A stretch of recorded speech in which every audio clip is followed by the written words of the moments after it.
Lalaki na may kasong paglabag sa Anti-Vawc law, arestado sa lungsod ng Dagupan.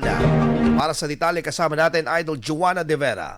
104.7 IFM. Report! Arestado ang isang 23 anyos na lalaki na wanted sa kasong paglabag sa Republic Act 9262 o Anti-Violence Against Women and Their Children Act of 2004 sa Barangay Poblacion Weste, Dagupan City.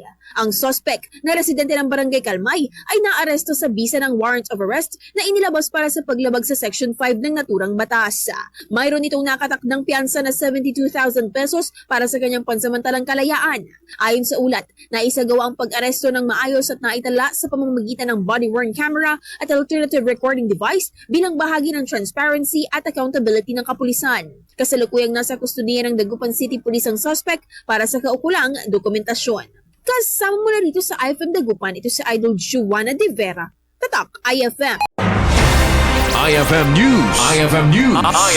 IFM News.